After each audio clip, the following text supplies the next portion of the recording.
오늘 본문 말씀은 많이 들어보셨죠? 예, 엘리야가 이렇게 하늘로 올라가는 그 이야기가 담겨져 있는 본문인데, 이 본문 보면서 좀 약간 스토리를 이렇게 읽어보실 때 의아한 점이 이렇게 생기지 않습니까? 왜 이렇게 하셨을까라는 그런 부분이 좀 생기시죠? 뭐냐면 하나님의 애초부터 엘리야를 하늘로 올리실 생각이셨으면 오늘 우리 1절 말씀에 읽었듯이 길갈에서부터 하나님이 이렇게 엘리야를 들어 올리시면 되잖아요. 그죠? 근데 그러지 않고 엘리야를 자꾸 이렇게 빙글빙글 돌리세요. 근데 이렇게 빙글빙글 엘리야를 돌리실 때 누가 그냥 죽기까지 쫓아다니냐면 엘리사가. 엘리야는 자꾸 여기 머물러 있어 이렇게 얘기하는데 엘리사는 아니에요. 또 쫓아가야 돼요. 이러면서 계속 따라다니잖아요. 여러분들 이 본문의 이 이야기에 대해서 어떻게 생각하십니까? 왜 하나님이 엘리야와 엘리사를 이렇게 빙글빙글 돌리셨을까요? 이게 빙글빙글 돌렸다라고 이렇게 차분하게 말씀드리지만 좀 죄송합니다. 이게 속되게 표현하면 뺑뺑이 돌리신 거잖아요. 뺑뺑이. 이게 좀 어렵게 뺑뺑이를 돌리셨는데 왜 하나님이 이렇게 뺑뺑이를 돌리셨을까요? 여러 지역에. 어떻게 생각하십니까? 이것이 저의 첫 번째 질문입니다. 여기 답을 해주셔야 넘어갑니다. 이게 빨리 끝납니다. 이게 답을 안 하시면 제가 계속 기다리고 있어요. 왜 하나님이 돌리셨을 것 같으세요? 이렇게 길갈과 또 어디로 갔죠? 베델과 또 여리고 갔다가 그 다음에 이제 요단으로 가서 요단강에서 이렇게 하나님이 불러 올리셨는데 왜 이렇게 다른 지역을 돌게 하셨을까요? 대답하기가 조금 어려우시죠? 누구 때문에 그러냐면 엘리사 때문에 그렇습니다. 엘리사가 쫓아다녀가지고 그래요. 이게 안 쫓아다녔으면 괜찮은데. 우리 말씀을 조금 보면서 생각을 해볼게요. 왜 하나님이 돌리셨을까? 그래서 결국 이렇게 엘리사가 엘리야를 쫓아다닌 이유가 있었죠. 뭐 때문에 그렇습니까? 뭐 때문에 이렇게 쫓아다녔어요? 네, 9절 말씀에 보면 엘리야가 엘리사한테 뭐라고 얘기하냐면 나를 내게서 데려감을 당하기 전에 내가 내게 어떻게 할지를 구하라 이렇게 얘기했죠. 그랬더니 엘리사가 뭐라고 얘기했냐면 당신의 성령이 하시는 역사가 갑절이나 내게 있게 하기를 원합니다. 이런 얘기를 했잖아요. 그랬더니 이제 엘리야가 뭐라고 얘기하냐면 네가 어려운 일을 구한다. 성령의 갑절의 역사는 내가 주는 게 아니라 하나님이 주는 건데 그러니까 나한테 요구하면 어떡하냐. 뭐 이런 의도인 거죠. 지금 우리가 읽고 있는 개역개정의 성경에는 성령이 하시는 갑절의 역사의 갑절이라고 이렇게 표현되어 있는데 옛날 성경에 보면 개역 성경에 보면 뭐라고 되어 있냐면 성령의 갑절의 영감이라고 표현되어 있어요. 근데 그 성령의 갑절의 영감이라는 표현이 조금 더 이렇게 우리한테 잘 와닿는 것 같습니다. 성령의 갑절의 역사보다는. 어쨌든 성령이 하시는 그 역사가 2배나 있기를 원한다고 얘기를 했어요. 그리고 나서 엘리야가 하늘로 올라감을 보았을 때 그대로 됐습니까? 안 됐습니까? 그대로 됐어요. 그래서 엘리야보다도 더 능력 있는 선지자가 엘리사가 됐죠. 그런데 오늘 말씀을 보면 이제 2장 말씀을 쭉 보면 그렇게 성령의 갑절의 역사가 임한 다음에 간 곳을 우리가 봐야 됩니다. 어디로 갔습니까? 이렇게 성령의 갑절의 영감 임한 다음에 이제 12절서부터 보시면 되는데 이제 12절서부터 보아서 이제 15절에 보면 15절에 어디로 갔다 그랬어요? 예, 여리고로 갔어요. 여리고로. 이게 갑절의 영감 임한 다음에 첫 번째 갔던 것이 여리고성이에요. 그리고 19절부터 보십시오. 그 여리고성에 갔는데 어떤 일이 일어났냐면 성읍 사람들이 엘리사에게 말하되 주인께서 보시는 것 같이 이 성읍의 위치는 좋으나 물이 나쁘대요. 그래서 토산이 익지 못하고 떨어지는 그런 일이 여리고성에 있었어요. 여리고성에는 이제 두 번째 질문 드립니다. 이제 계속 조금 제가 질문을 드리면서 하는데 잘 쫓아오셔야 돼요. 예, 놓치시면 안 됩니다. 포인트를 놓치지 마시고 잘 쫓아오십시오. 여리고성에는 그러면 왜 열매를 맺지 못했을까요? 왜? 예, 이것도 답을 하셔야 제가 넘어갑니다. 그냥 가만히 계시면 안 넘어갈 거예요. 예, 물이 안 좋았는데 토산이 있지 않은 게 이제 물 때문인데 물이 왜 안 좋았을까요? 물이 여리고성은. 지금 이제 여리고성을 가잖아요. 요즘에는 이제 전쟁 때문에 못 가는데 제가 전쟁 나기 바로 전에 여리고성에 갔었어요. 이집트하고 이제 여리고는 가깝기 때문에 차로 한 13시간만 가면 됩니다. 아주 가깝죠. 차로 13시간만 가면 여리고 갈 수 있는데 가가지고 여리고를 봤는데 여리고 물이 너무 좋아요. 그래서 그 여리고성은 애초부터 물이 좋은 동네였습니다. 그 여리고라는 그 말의 뜻이 종려나무의 성읍이란 뜻이에요. 여리고성이라는 게 종려나무의 성읍. 그래서 종려나무 열매가 너무 잘 맺혀 있어가지고 그 로마 시대 때 그 로마 제국의 상품으로 바치는 것이 그 대추나무 야자 열매. 그게 이제 그게 종려나무거든요. 종려나무의 열매를 그 로마 제국에게 상품으로 바칠 때 여리고성에서 대부분 가져갔어요. 그 열매가 너무 좋아가지고. 지금도 여리고의 대표적인 그 상품이 이 종려나무 열매입니다. 대추야자 열매. 이게 되게 좋거든요. 그래서 지금도 그렇게 물이 좋고 또 예전에도 그렇게 물이 좋았어요. 근데 왜 이 시기에 이렇게 물이 안 좋았을까요? 이 시기에는. 뭐 때문에 안 좋았을까요? 제가 성경에 없는 질문을 드리진 않아요. 대신에 열왕기 하만 보면 딱 이렇게 안 떠오르십니다.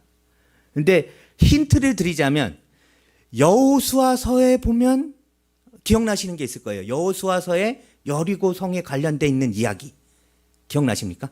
이스라엘 백성이 가나안 땅에 들어와가지고 여리고성을 정복할 때 하나님이 여리고성만큼만 전쟁 없이 여리고성이 무너지게 하셨어요. 여리고성을 정복할 수 있도록. 그래서 이스라엘 백성이 여리고성을 마지막 날만 7바퀴고 총 하면 한 13바퀴죠. 그래서 13바퀴 돈 다음에 여리고성이 무너졌잖아요. 그렇게 무너지고 나서 이상한 말씀을 하나님이 여리고성에 선포하세요. 기억나십니까? 여리고성이 무너진 다음에 하나님이 하신 말씀. 이제 대답을 하시려면 주일학교 기억대서부터 이렇게 쭉 다 이렇게 떠올리시고 최근에 읽은 성경 여호수아서를 딱 이렇게 보시고 하셔야 되는데 기억나십니까? 이게 무너졌을 때 하나님이 기초를 닦는 사람에게 이 성의 기초를 닦는 사람에게 장자를 잃게 될 것이고 그리고 이 성의 마지막 문을 세우는 사람에게 막내 아들을 잃게 될 거라는 그 말씀을 하나님께서 이렇게 선포하세요. 그 성에. 그러면 또 다른 질문 죄송합니다. 질문하려고 여기 온 건 아닌데 질문 자꾸 하게 되네요. 그러면 왜 하나님은 그 성에 그런 저주를 했을까요? 다른 성에는 저주가 없었잖아요. 아이 성에도 저주가 없었고 정복했던 하솔 성에도 전쟁이 없었고 왜 그 성 여리고 성에만 저주가 있죠? 이거를 조금 비유적으로 생각해서 가면 창세기를 조금 생각해 보면 또 이 답이 있습니다. 창세기 아브라함에게 하나님께서 아브라함에게 이삭을 번제 제물로 드리라고 했잖아요. 그래서 이렇게 드렸을 때 하나님이 아브라함에게 축복의 말씀을 해주셨는데 무슨 축복의 말씀이냐면 내 후손이 대적의 성문을 차지하리라는 말씀을 해주셨어요. 그 대적의 성문이라는 게 뱀의 머리와 같은 거예요. 그러니까 아담에게 말씀해 주셨을 때 원시복음이라고 얘기하잖아요. 창세기 3장 15절에 그 말씀했을 때 여인의 후손이 뱀의 머리를 상하게 할 것이다. 기억나시죠? 정신 차리셔야 됩니다. 막 성경 왔다 갔다 하니까 지금 넋놓고 계시면 안 돼요. 뱀의 머리를 상하게 한다는 그 말씀이 아브라함에게는 어떤 식으로 주어졌냐면 대적의 성문을 차지하게 되는 거예요. 고대 시대에는 성문만 차지하게 되면 그 성을 전체를 다 차지하는 거나 마찬가지예요. 중세 시대에 전쟁을 그린 영화를 보면 전쟁할 때 서로 뭘 차지하려고 그래요? 문. 성문만 부시면 그 성은 무너진 거나 진배 없어. 성문이 무너지면 이제 끝나는 거예요. 그래서 하나님께서 이제 대적의 성문을 차지하게 되리라는 그 말씀해 주셨는데 그게 여호수아 시대에 어떻게 성취가 되냐면 여리고성 정복으로 성취가 되는 거예요. 그래서 하나님이 여리고성 정복은 다른 전쟁하고 다르게 이스라엘 백성으로 하여금 전쟁을 하지 못하게 한 거예요. 그 가나안 땅의 모든 땅을 너희에게 준다. 그리고 가나안 땅에서 있어야 할 전쟁을 내가 승리케 한다라는 걸 보여주시기 위해서 여리고성은 하나님께서 싸우신 거예요. 하나님이 무너뜨려 주신 거예요. 하나님의 전쟁이기 때문에 사람이 그 영광을 취할 수 없어서 하나님이 여리고성에 저주를 내리시는데 그 저주가 뭐예요? 그 성의 기초를 닦는 사람에게 장자를 잃게 될 거고. 왜냐하면 하나님의 영광을 인간이 취할 수 없으니까. 하나님께서 싸우신 전쟁이니까. 그리고 그 성문을 세울 때 막내 아들을 잃게 될 거라는 말씀을 하신 거예요. 그런데 이 말씀이 성취가 됐어요. 성취가 돼서 여리고 성을 쌓은 사람이 있네요. 그러니까 여기 지금 오늘 우리가 읽듯이 그 성읍에 사람들이 살고 있었어요. 하나님이 성을 쌓지 말라고 그랬는데 성을 쌓은 사람이 있습니다. 기억나십니까? 네. 이게 벌써 세 번째 질문이니까 네 번째 질문인데 그 성을 쌓은 사람이 누구예요? 성을 쌓은 사람. 대답 안 하시 네? 우리 열왕기상 16장을 가볼까요? 열왕기상 16장 34절. 이게 중요하기 때문에 이게 말씀드립니다. 이 여리고라는 게 되게 중요한 성읍이에요. 그래서 나중에 누구 때까지도 이게 연결이 되냐면 예수님이 여리고 성을 방문하신 이유가 있어요. 그리고 여리고 성에서 만난 대표적인 두 사람이 있죠. 누구죠? 거지 바디메오와 삭개오.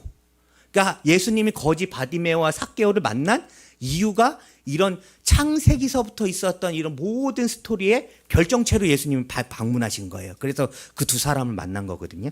어쨌든 우리 열왕기상 16장 34절 다 같이 읽어보도록 하겠습니다. 시작.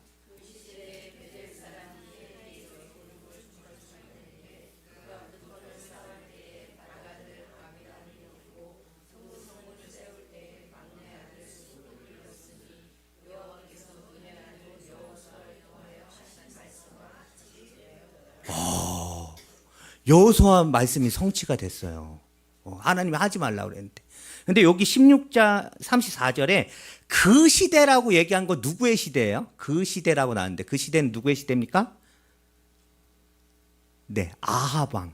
아합 왕 하면 딱 떠오르죠. 어떤 왕이에요? 아합 왕은 네, 대표적으로 하나님을 거역했던. 그래서 아합 왕만큼 하나님을 대적했던 왕이 없었다라고 얘기할 정도로 아주 타락한 시대. 그리고 하나님을 떠난 시대가 아합 왕 시대잖아요. 그러니까 이 왕도 하나님을 떠나고 백성들도 하나님을 거역하니까 그러니까 그 중에 이제 베델이라는 사람이 와가지고 하나님의 말씀을 어기고 뭐 하는 거예요? 히겔이라는 사람이 그 성을 건축하고 자기가 성주가 되려고 했던 거죠. 하나님 말씀을 듣지 않은 거죠. 그래서 어쨌든 이런 저주 때문에 이런 역사상 맥락을 통해서 우리 오늘 저희가 읽은 열왕기하 2장 19장에 나오는 그런 사건이 있었던 거예요. 그 저주 때문에 물이 좋지가 않은 거야. 네. 그래서 엘리사에게 하나님이 어떻게 엘리사가 사람들한테 어떻게 하라고 합니까? 20절에 보면 새 그릇에 소금을 담아 내게로 가져오라. 그래서 소금을 가지고 어떻게 했어요? 물에 뿌렸더니 네.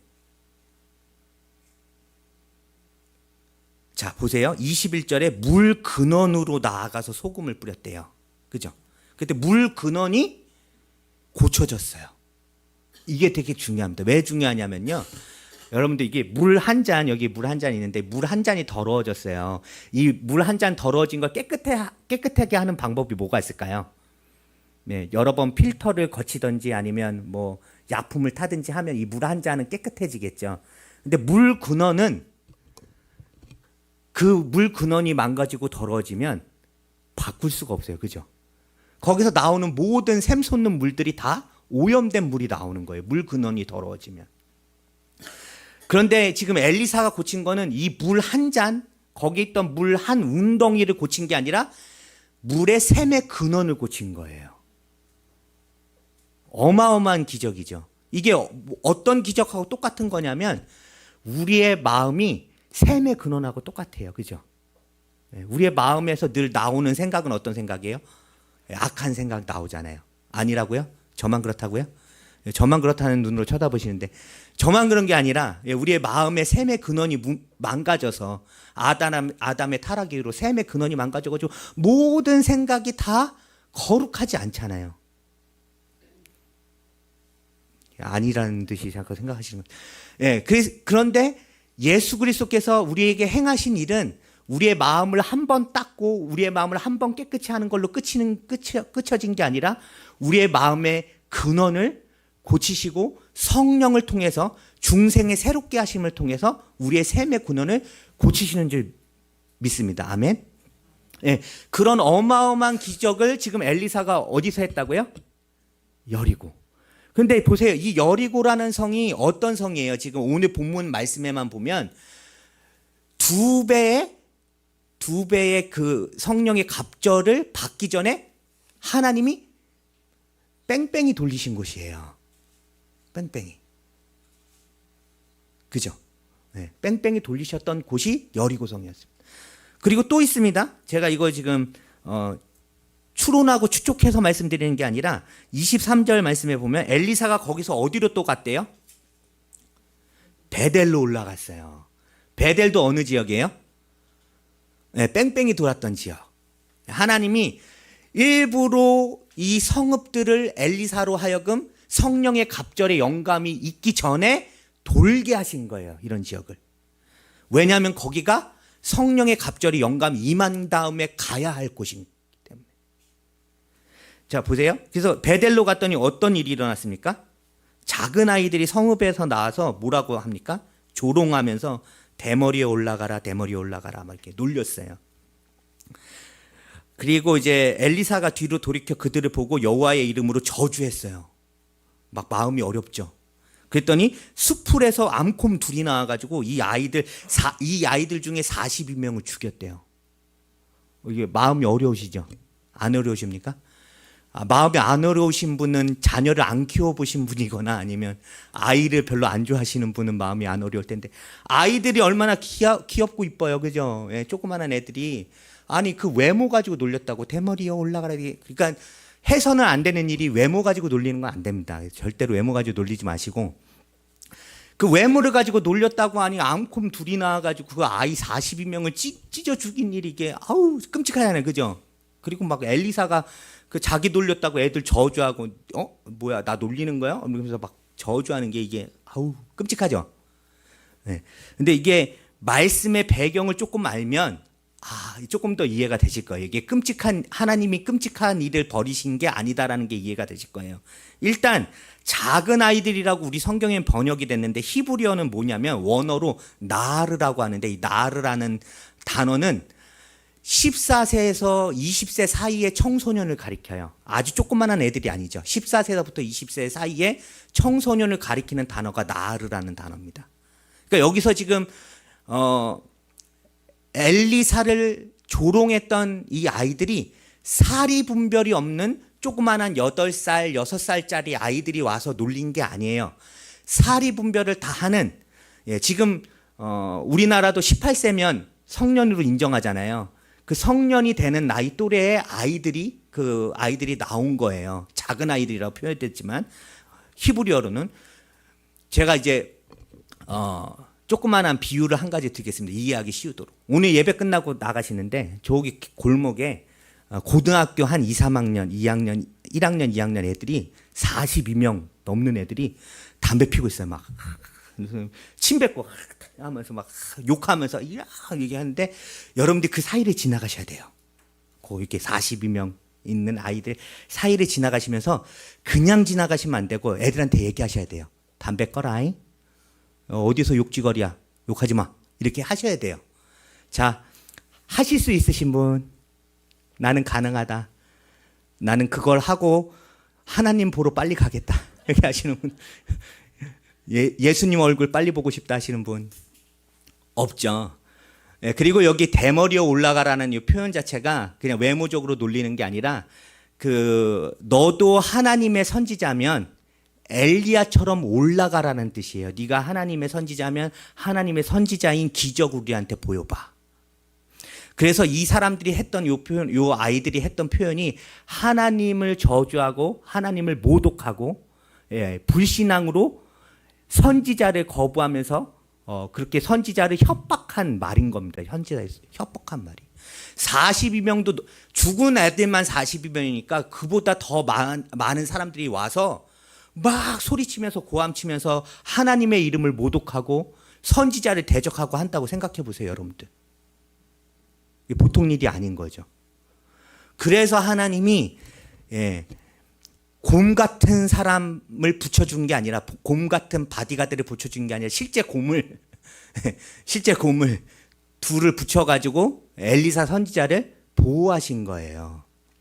보호하신 거예요. 그러면 한 가지 질문은 또 질문합니다. 이게 5번째 질문인지 6번째 질문인지 모르겠는데 오늘 질문만 하다 끝나면 안 되는데, 왜 그러면 이 베델은 왜 이랬을까요? 베델은 왜 이렇게 하나님을 잘 안 믿고, 베델하면 떠오르는 사건이 뭐가 있습니까? 베델, 여러분들 딱 하면 베델이라는 도시를 했을 때 떠오르는 사건은 뭐예요?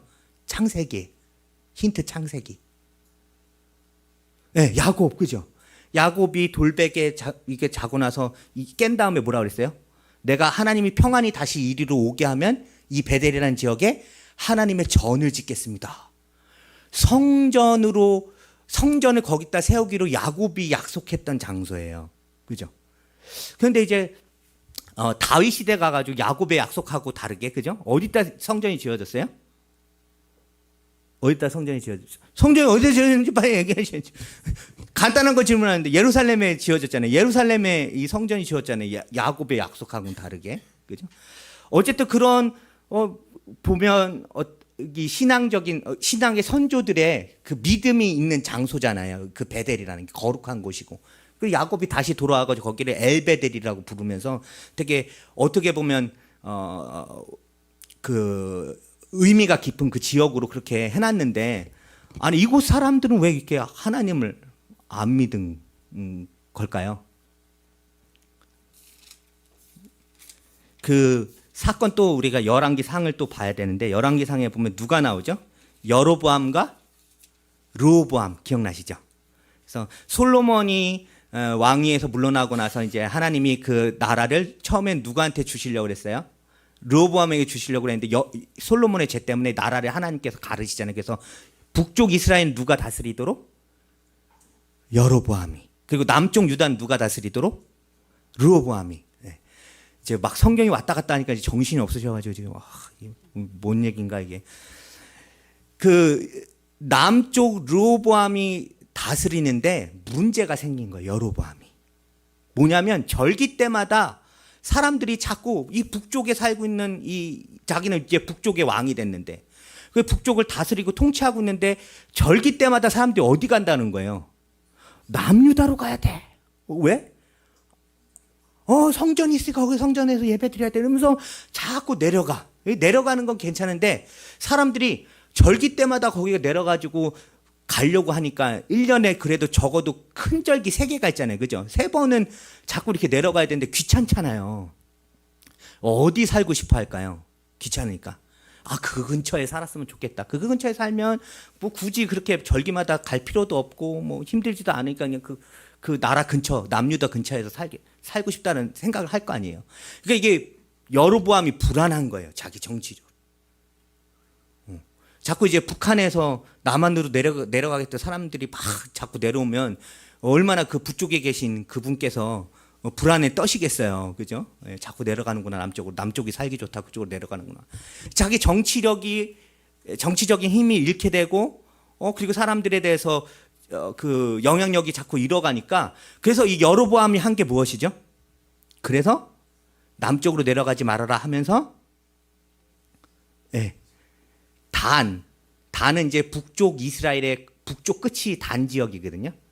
지금 그 레바논하고 이스라엘하고 전쟁하고 그 레바논 쪽에서 이렇게 자꾸 공격해 오는 그 지역이 단 지역이에요. 그 북쪽 바산 곤란이 있는 그 지역 쪽에서 이제 공격을 해오는 건데, 그 북쪽 이스라엘 북쪽 끝이 단 지역이고 남쪽 경계선이 예루살렘하고 가까운 베델이에요. 그래서 요 두 군데다 뭘 세워요? 여로보암 왕이 금송아지 세워가지고, 야 내려가지 마. 못하러 이렇게 남쪽 내려가 힘들게.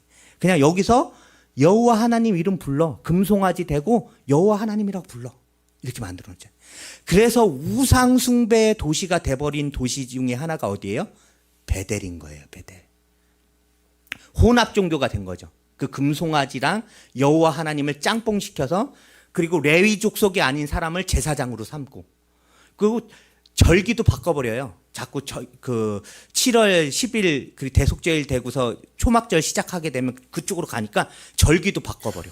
8월 15일로 우리나라 강복절과 같은 날짜로 적용해가지고 아주 8월 15일로 절기를 바꿔가지고 그때 절기를 지키라고 하면서 이 베델 쪽에다가 그 금송아지를 세우는 거죠. 그러니까 이 베델이라는 도시는 점점 종교 혼합이 됐고 제사장 아닌 사람, 레위 사람들도 막 하나님 섬긴다고 막 깝죽거리고 이러고 이러다 보니까 이 타락한 도시가 된 거예요. 그래서 하나님이 너가 가야 할 지옥이 어디인지를 알려주시기 위해서 갑절의 영감이 임하기 전에 미리 그쪽을 돌아보게 하신 거예요. 엘리야와 엘리사로. 이제 결론적으로 말씀드리겠습니다. 이 얘기를 제가 왜 했냐? 엘리사가 구하려고 했던 건 갑절의 영감이었습니다. 그죠? 갑절의 영감을 하나님이 주시는데 그 갑절의 영감을 어디다 쓸 거예요? 어디다 쓸 거예요? 성령이 하시는 갑절의 역사가 엘리사에게 임했는데 그거 어디다 쓸 거예요? 어디다 써야 돼요? 필요한 곳에 써야 될 거 아니에요. 하나님이 아신 거예요, 엘리사를. 네가 갑절의 영감을 구할 건데 그 갑절의 영감을 받으면 너 어디다 쓸 거야? 필요한 곳에 써야지. 그 능력이 나타나는 곳으로 가야 그 능력을 사용할 거 아닙니까? 그래서 하나님이 미리 보내신 거예요, 엘리사를. 갑절의 영감을 구하니까.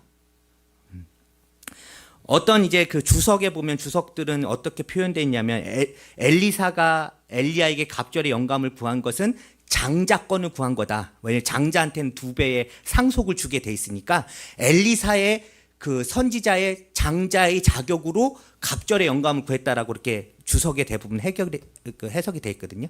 그런데 저는 이 성경의 본문의 말씀을 보면서 엘리사가 구한 거는 장자권으로 2배의 갑절의 영감을 구한 것도 의미가 있겠지만 실제적이었다는 거예요. 실제적인 거.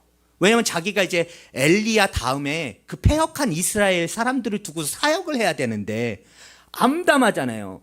이게 여리고랑 베델 돌아봤더니 막 사람들이 하나님을 안 섬기고 막 그렇게 거역하고 여호와를 떠나서 살고 있는 사람들이 그렇게 많은 거예요. 그리고 하나님을 모욕하고 조롱하고. 근데 자기가 이제 엘리야가 다 올라가고 나면 자기가 그 뒤를 이어서 사역을 해야 돼. 얼마나 부담감이 크겠어요. 그죠? 여러분들은 안 구하시겠습니까? 갑절의 영감? 구해야죠.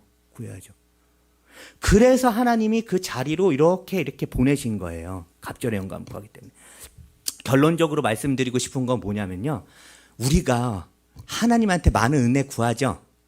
구하십니까? 안 구하십니까? 이제 부담되는 얘기 할까 봐서 이제 입을 벌리고 얘기하지 않으시려고 그러시는, 입 꽉 다물고. 하나님한테 은혜를 구해요, 안 구해요? 구하죠. 그래도 우리가 어떤 식으로 구합니까? 우리도 그런 식으로 구하잖아요. 하나님 갑절의 영감을 주십시오. 은혜가 우리에게 2배로 있기를 원합니다. 이렇게 구하잖아요. 갑절의 영감과 성령이 하시는 능력이 내게 2배로 나타나기를 원하고, 내가 기도하면 막 모든 문제가 풀려가고, 재정을 위해서 기도하면 재정 문제가 풀리고, 병든 자를 위해 기도하면 병든 자들이 나고, 뭐 이런 거 구하잖아요. 저희가. 의욕이 없으시군요. 그걸 안 구하시는군요. 그걸 구하는데 그걸 하나님이 줬다고 생각해 봅시다. 하나님 주셨다고. 어디다 쓰실 거예요? 그거. 하나님 지금 막 여러분에게 능력 주시고 은혜 주시고 막 그래서 지금 갑자기 막 능력이 내게 임했어요. 성경이 막 깨달아지고 말씀이 막 깨달아지고 가슴이 뜨거워지고 내가 기도하니까 막 아픈 사람이 나아요. 그리고 뭐 내가 기도했더니 가정에 그 꼬였던 관계도 막 풀리고 막 그런 능력들이 나한테도 나타나. 어디다 쓸 거예요, 그거? 네.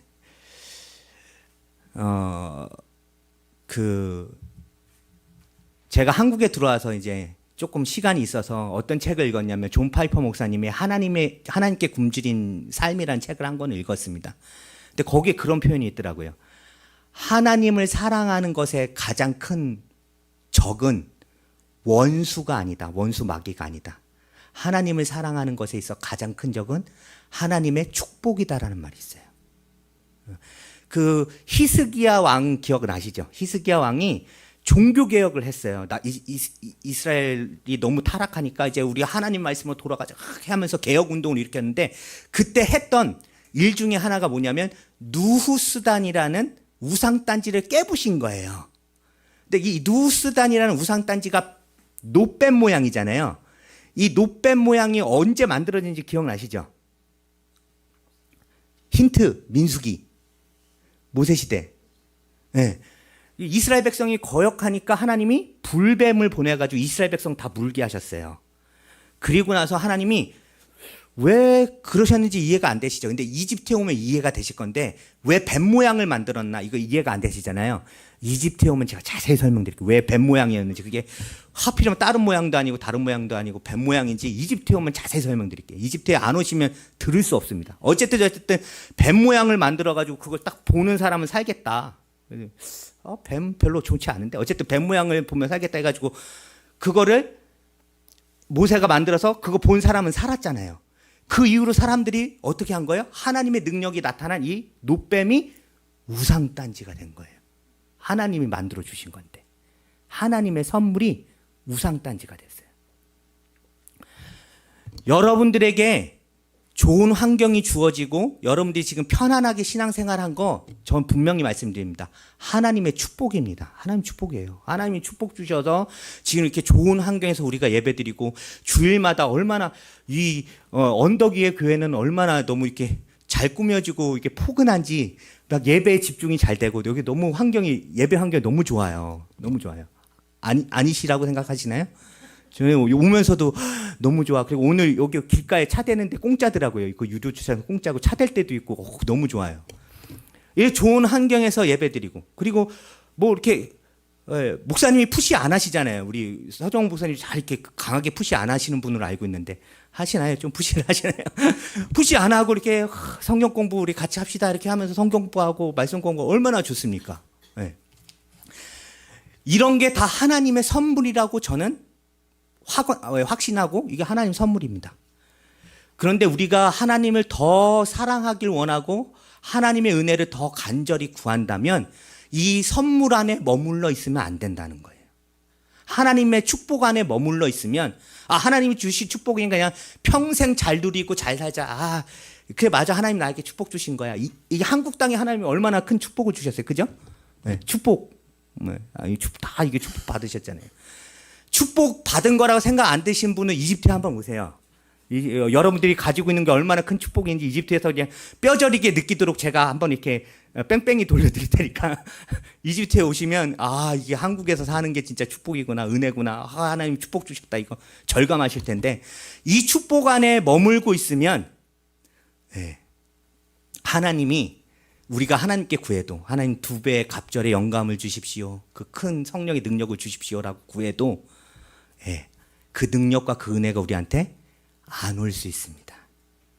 그래서 결론적으로 말씀드리고 싶은 거는 은혜의 자리는 우리가 생각하는 것만큼 좋은 환경이 아니라는 거예요. 하나님이 은혜를 부어주시는 자리는 여리고나 베델 같은 곳입니다. 하나님을 대적하고 있는 사람들이 모여 있는 곳. 그리고 여호와의 이름을 모독하고 하나님의 저주가 있어서 그 땅에 토산의 열매가 있지 못하는 그곳이 은혜의 자리라는 거예요. 그곳에 나아가려고 할 때, 그곳에 가려고 할 때 하나님 우리 가운데 갑절의 영감을 주시고 성령의 능력을 부어주신다는 거예요. 하나님의 놀라운 은혜를 그때 부어주신다는 거예요. 이집트에 대해서 말씀드리고 이제 이집트를 초청하려고 하는데 이집트가 은혜의 자리라고 말씀드리려고 이런 선교를 한 겁니다. 결론적으로는. 그래서 그 이집트 하면 여러분들이 어떻게 생각하실 거냐면 피라미드 있고 거기 볼 거 많고 이렇게 생각하실 텐데 아랍 사람들은 이집트를 뭐라고 부르냐면 이슬람의 머리라고 불러요. 왜 그러냐면 사우디아라비아는 이제 메카가 있으니까 이제 이슬람 하면 사우디아라비아를 대부분 종주국으로 생각하실 텐데 그렇지 않고요. 아랍 사람들한테 이집트는 이슬람에 있어서 매우 중요한 나라입니다. 왜 이슬람의 머리라고 불리냐면 거기에 알-아자르라는 대학교가 있어요. 근데 그 알-아자르 대학교 하나 있다고 거기가 이슬람 대학교 하나 있다고 거기가 이슬람의 머리라고 불리는 게 맞냐? 거기에 학생 수가 몇 명인지 아세요? 한 대학의 학생 수가 알-아자르 대학의 학생 수가 100만 명입니다. 이 한 대학에 100만 명이 있는 게 가능해 생각하시겠는데 제가 깜짝 놀랐어요. 어떻게 100만 명이 되지? 그런데 알-아자르 부속의 고등학교, 초등학교, 중학교 그 다음에 꼬란 인스티튜션에서 꼬란 연구소 그러니까 대학 소속 부속 기관이에요. 그게 몇천 개가 넘어요. 몇천 개가 넘어요. 그렇기 때문에 100만 명의 학생의 수가 된다고 하는 거죠. 그리고 이 알아자르 그 대학교는 모든 무슬림 국가에서 최고로 여겨지는 대학교예요. 그래서 말레이시아에서도 공부하러 오고요. 그리고 말레이시아의 그 무슬림들한테 그 학교 말레이시아라는 나라에도 알아자르 대학교의 인스티튜션이 있습니다. 그래서 이 알아자르라는 대학교가 모든 무슬림 국가에 상당한 영향력을 미치고 있어요. 그 몇 년 전에 어떤 일이 있었냐면 프랑스에서 데모가 있었는데 무슬림들이 데모를 한 거예요. 공공장소에서 히잡을 벗으라고 대통령이 얘기했거든요. 프랑스 대통령이 공공장소에서 히잡을 벗으세요. 히잡이라는 거 여성들이 쓰고 다니는 두건을 히잡이라고 하는데 그걸 벗으라고 공공장소에서 벗으라고 대통령이 얘기를 한 거예요. 우리한테는 이제 당연한 일인데 무슬림한테 이 종교랑 관련돼 있어가지고 이 여자가 두건을 벗는 거는 있을 수 없는 일이에요. 그래서 이제 프랑스에 있는 모든 무슬림들이 나와서 데모했습니다. 막 그래서 대통령 시위하고 그랬어요. 근데 그게 한 번에 정리됐습니다. 알아자르의 그 대표 이맘이라고 얘기하는데 그 총장이 뭐라고 얘기했냐면 세속주의 국가에서 사는 무슬림들은 그 국가의 대통령이나 그 국가에서 정한 법을 따르라 한마디 했더니 정리가 됐어요. 데모가 끝났어요. 그만큼 영향력이 있는 대학이 이 알아자르 대학입니다. 그래서 이슬람의 이 머리라고 불리고 여러분들 지금 하마스하고 이스라엘 전쟁하고 있는 거 아시죠? 네, 팔레스타인하고 이제 아직까지도 하고 있습니다. 전쟁 안 끝났어요. 여러분들 소식이 안 들린다고 전쟁이 끝났거니 이렇게 생각하지 마시고 지금도 전쟁하고 있는데 그 하마스가 어디서 시작된 단체냐면 무슬림 형제단이라는 단체에서 나온 단체가 하마스예요. 무슬림 형제단의 팔레스타인 지부가 하마스입니다. 근데 이 무슬림 형제단이라는 단체가 어디서 시작했어요? 이쯤 되면 그냥 대답하셔야죠. 이 눈치를 보고 대답하셔야죠. 이 무슬림 형제 이집트에서 시작된 단체예요.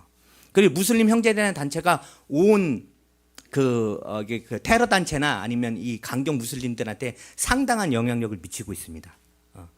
근데 지금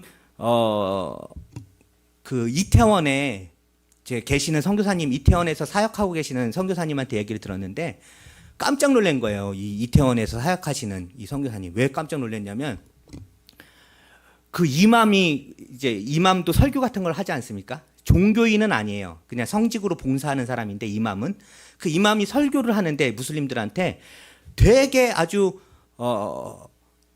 강한 메시지를 하더래요. 그러니까 이제 테러 단체에서나 들을 수 있을 법한 이야기를 여기 지금 어디예요? 이태원 쪽에서 그 설교가 막 그렇게 나오고 있다는 거예요.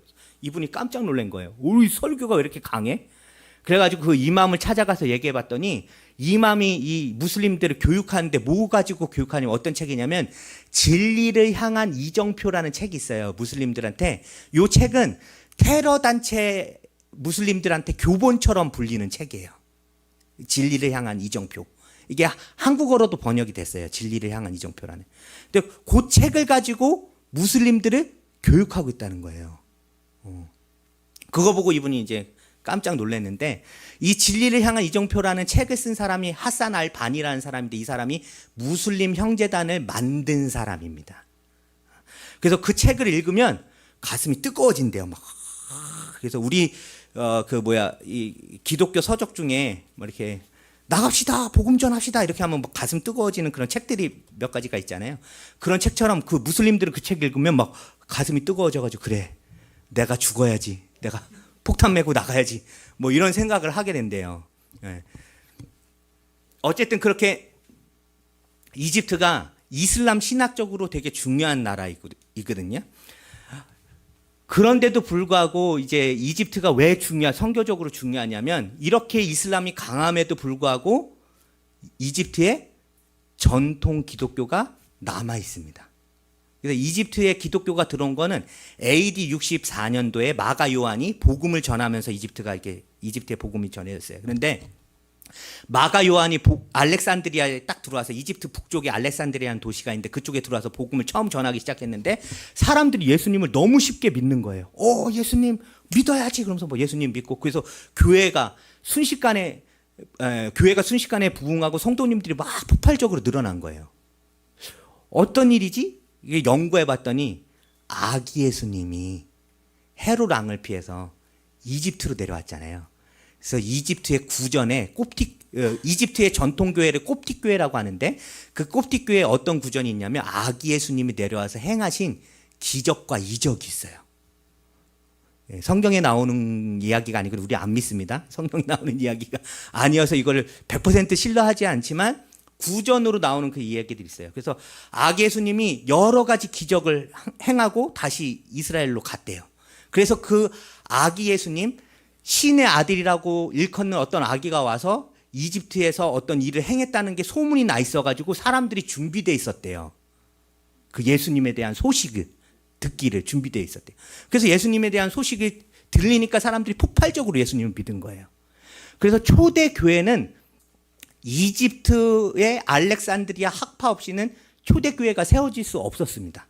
초대 교회의 중요한, 여러분들이 나중에 이제 신학적인 이야기를, 자, 이 중요한 얘기를 하니까 조지 말고 드십시오. 신학 공부를 나중에 하게 되면 알렉산드리아 학파라는 그 학파가 기독교 초기 신학에 얼마나 큰 영향을 미쳤는지 나중에 아시게 될 거예요. 근데 기독교 초대 기독교의 이 알렉산드리아 학파가 되게 중요한 영향을 미쳤거든요. 이렇게 기독교적으로 되게 중요한 나라였어요, 이집트가. 그런데 이제 이슬람이 들어오고 나서는 이슬람 국가가 돼버린 거예요. 그런데 이제 한 번에 이슬람 국가가 된 건 아니고 4세기에 걸쳐가지고 점차 이슬람 국가가 됐거든요. 근데 이슬람이 포교하는 정책이 그거예요. 세금 내. 우리가 나라를 다스리니까 세금 내. 세금 내지 않으면 너희가 선택권이 세 가지가 있어. 개종하거나 세금을 내거나 죽거나. 그 세 가지 중에 하나예요. 세금 못 내겠으면 개종해. 개종 못 하겠으면 죽어. 이렇게 하면서 그 AD 6세기에 이슬람이 처음 들어왔는데 이집트에 11세기가 돼서야 이제 큰 개종이 일어나요. 그때 이제 그런 핍박이 많아져가지고 11세기. 그리고 6세기서부터 11세기 사이에는 이슬람하고 기독교가 잘 공존했어요. 왜 공존했는지 아세요? 왜 공존할 수밖에 없었냐면 이슬람이 처음에 이집트에 들어올 때 다른 나라도 그렇고 정복 전쟁을 했잖아요. 이슬람이 6세기에 그게 정복 전쟁 할 때 이슬람이 어떻게 사람들한테 생각이 됐냐면 기독교 이단으로 생각됐어요. 그때 6세기 초반에는 이슬람이란 이름도 없었고 무슬림이라는 말 뜻은 그냥 하나님께 복종하는 자들이라는 이름을 뜻하는 거지 그게 어떤 종교적인 의미를 갖는 단어가 아니었거든요. 그런데 그 AD 5세기 이제 교회사를 조금 공부해 보면 이게 재미난 내용들이 있는데 이건 이집트에 와야 내가 재밌게 설명드리는데 여러분들이 특별 서비스로 지금 설명해 드립니다. 이집트를 설명하면서 그 AD 5세기경에 그 기독교 논쟁이 있었어요. 기독교 전체 교회에서. 그래서 칼케톤 회의라는 그 회의에서 종교회의에서 이집트를 이단화 시켜버립니다. 너희들은 예수님의 신성만 인정하고 예수님의 인성을 인정 안 해. 라고 하면서 kop틱 교회를 이단으로 딱 결정해버려요. 근데 지금 kop틱 교회 만나면 예수님의 신인성 다 인정합니다. 예수님의 신성만 인정하지 않아요. 신인성 다 인정하는데 왜 그때 이단이 됐냐면 정치적인 문제였어요. 그러니까 AD 5세기경에 기억나시죠? 이제 게르만족이 로마를 정복해 오면서 정복 전쟁, 그러니까 방어하는 전쟁을 로마가 펼쳐야 됐거든요. 그러니까 전쟁하려면 뭐가 필요합니까? 돈이 필요하죠. 그래서 이집트한테 삥을 뜯은 거예요. 우리 정복 전쟁 해야 되니까 니네 종교세도 내고 뭐도 내. 이렇게 로마 카톨릭이 이집트 교회한테 이제 돈 달라고 한 거예요. 근데 이제 이집트는 사정이 어려우니까 우리도 돈 없다. 우리 금 없고 니네 맨날 우리 도굴에 가잖아. 유족 같은 거 다 도굴에 가잖아. 우리 돈 없어. 이렇게 얘기를 한 거예요. 그랬더니 이제 정치적인 이유와 종교적인 이유를 들어가지고 이단으로 정죄한 거예요. 이 얘기를 왜 하냐면 그때 당시에 이제 kop틱 교회, 이집트 교회도 이단으로 정죄됐죠. 근데 저기 이슬람이라는 근본 없는 애들이 어디서 나타났는데 보니까 뭐가 섞였어 얘네들. 이 기독교 색깔도 섞여 있고 뭐 이렇게. 그래서 사람들이 보니 얘네 기독교 이단인데? 이렇게 생각한 거예요. 그때 당시에. 그러니까 무함마드가 죽고 나서 200년까지 이슬람이라는 그 종교 자체는 존재하지 않았었습니다. 실은. 그냥 무함마드라는 어떤 이단 선지자가 와가지고 사람들이 이끌고 다닌다. 이런 소문이 있었던 거지.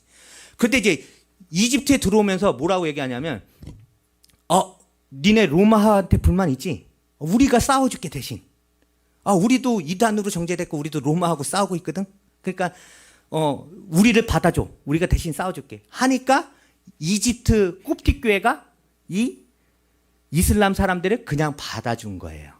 왜냐면 자기네들도 이단으로 정제돼 있는데 얘네 새로운 이단이 등장해가지고 우리 힘 합쳐서 로마랑 싸우자 하니까 그래 힘 합치자 해가지고 이렇게 받아준 거죠.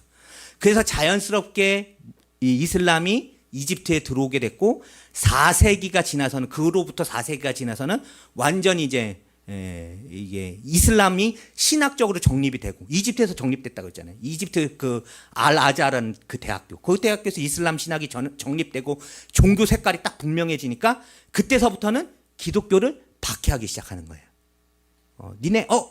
우리는 이슬람이라는 종교로 새롭게 됐어. 니네랑 안 놀 거야. 우리랑 놀려면 돈 내. 이렇게 얘기한 거죠.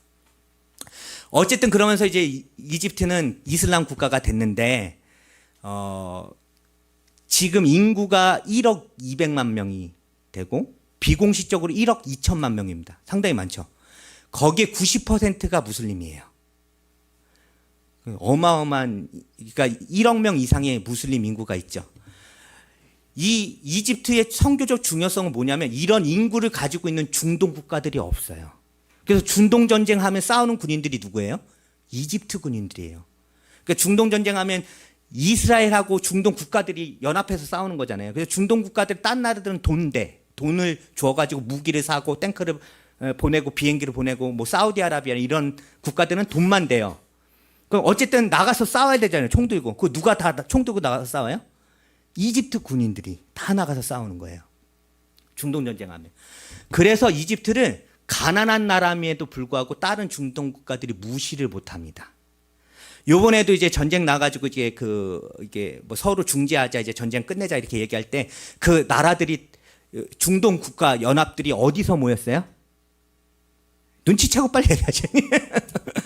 이집트의 본부 아랍 연맹 본부가 있어요. 이집트에. 그래서 이집트에 모여가지고 다 회의를 하는 거예요. 이렇게 이집트가 종교적으로 중요하고 또 이슬람 종교적으로도 중요하지만 정치적으로 되게 매우 중요한 이 역할을 하고 있고 90%가 무슬림이지만 10%의 콥틱 기독교인이 아직도 있거든요. 전통 기독교인. 콥틱 기독교인 10%가 있는데 1억 2천만 명 정도의 10%인가 몇 명이에요? 1200만 명 정도 되죠. 어마어마한 인구죠. 1200만 명의 기독교인이 있다. 중동 지역에 1200만 명의 기독교인이 있다. 이 숫자가 어떤 숫자냐면 요르단의 전체 인구가 1000만 명입니다. 요르단의 전체 인구보다도 많은 기독교인이 이집트에 있어요. 그러니까 어떻게 생각할 수 있어요? 선교의 포텐셜, 선교의 잠재력이 중동 선교의 잠재력이 이집트에 있다라고 얘기할 수 있죠. 그래서 지금 제가 하고 있는 사역은 뭐냐면 기독교인을 깨우는 사역을 하고 있습니다. 저도 이제 무슬림한테 복음을 전하고 만나가지고 이제 예수님 전하고 하거든요. 그런데 한 가지 요거 길어져 너무 죄송한데 조금 더 해도 되나요?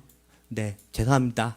네, 다음번에는 이게 선교사의 단점이 이거예요. 선교사 한국말로 설교시키면 막 신나가지고 멈출 줄 모르고 막 이렇게 한국말로 하니까 너무 좋아가지고 하는 거예요. 이게 여러분들이 나중에 이제 무슬림들한테 복음 전하실 거죠?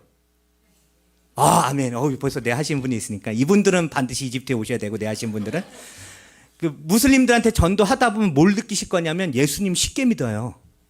여러분들 무슬림 예수님 안 믿고 거부할 것 같아 이렇게 생각하시잖아요. 쉽게 예수님 믿는다고 얘기해요. 근데 거기에 속으면 안 돼요.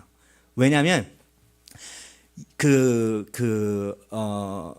이슬람의 거짓 교리가 있어요. 그러니까 내 신앙을 보호하기 위해서는 거짓말을 해도 된다는 교리가 있어요. 그래서 내가 내 무슬림 신앙을 이슬람 신앙을 지키기 위해서는 예수님 믿는다고 거짓말해도 괜찮아요. 그거 알라가 봐준다고 얘기해요. 알라가 봐준다. 그 거짓말은. 그래서 그런 예수님 믿겠다고 쉽게 하고 막 하거든요. 그래서 성경 공부도 잘해요. 만나서 성경 공부하고 이러면 막 잘해요.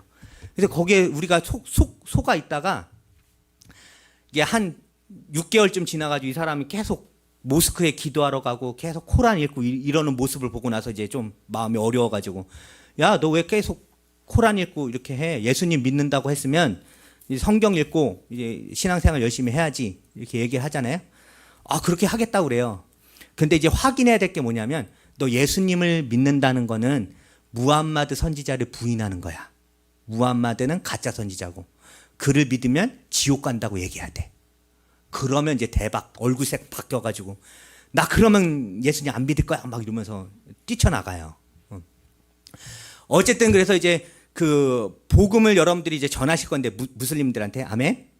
예, 전하시게 될 텐데 요걸 유념해 두시고 복음을 전하시라고요. 예수님 믿는다고 전도했다 이렇게 신나서 하지 마시고 딱 그 사람한테 물어봐야 될 것도 무함마드 부인하는 거야 이렇게 딱 하셔야 된다고 그거 말씀드리려고 한 얘기고 복음 전하실 때 보면 이게 복음 전하고 이렇게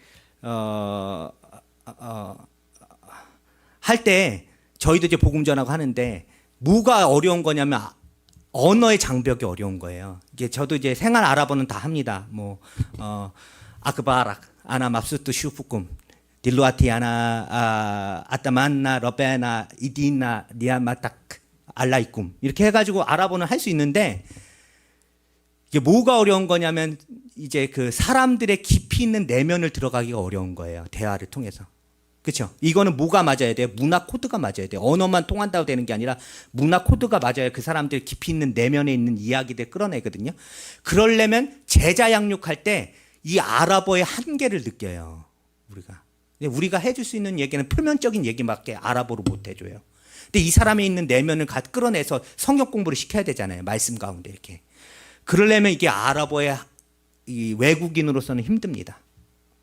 그래서 저희가 이제 복음 전하고 이게 무슬림들이 이렇게 예수님 믿게 하지만 실제적으로 제자 양육하고 교회를 세워서 이렇게 성장시키는 거는 현지인의 몫이라고 저희는 생각하는 거예요.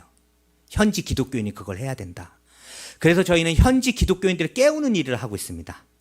지금 SCTS라는 저희 센터에서 저는 사역을 하고 있고 거기 부대표로 섬기고 있는데 Spiritual Center for Training and Studies라고 해가지고 이 센터는 이집트 장로교 교단에 소속되어 있는 센터예요. 그래서 교육부 부서로 선교센터지만 교육부로 해가지고 들어가 있거든요. 그래서 저희는 이제 현지 교인들에게 선교에 대한 걸 전해주고 왜냐하면 이 사람들이 무슬림한테 눌려 있다 보니까 선교도 안 해요. 개신교회가 10%가 꼽틱교회고 그 10% 되는 꼽틱교인 중에 10%가 개신교회입니다. 그러니까 전체 인구의 1%죠. 100몇 명 되는 개신교 교인들이 있는데 이 사람들이 눌려 있으니까 복음을 안 전해요. 무서워하고 무슬림 만나가지고 얘기하는 거 되게 두려워하고 복음 전하면 이게 포교 활동이 금지되어 있기 때문에 복음 전하면 감옥 갈 수도 있거든요. 감옥 가거나 어려움 당하니까 안 전하려고 그래요. 그런데 이제 어쨌든 하나님이 이집트에 교회를 남겨두시고 그 꼽틱교회 전통교회를 지금까지 하나님 남겨두시고 또 하나님의 은혜 시절을 쫓아 이제 개신교회도 이집트에 생기게 하시고 그로 하여금 하나님이 하시고자 하는 일들은 바로 이 아랍 기독교인들을 깨워가지고 중동 전 지역에 있는 무슬림들을 복음화 시키려고 하는 하나님의 계획이 있다라고 저희는 믿고 있습니다. 그래서 이제 그 깨우는 사역을 하고 있고요.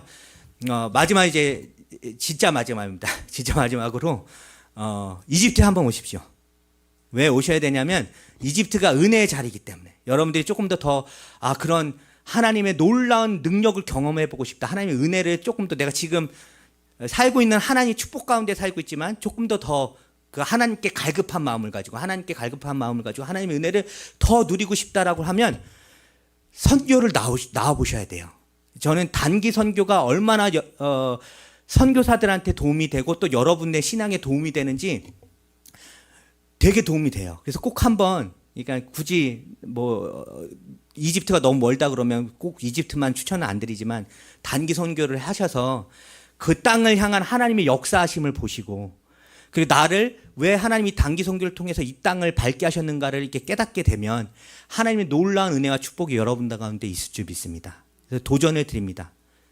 이집트로 한번 오십시오. 오셔서 거기서 하시는 하나님의 역사를 보기를 원합니다. 기도하시겠습니다.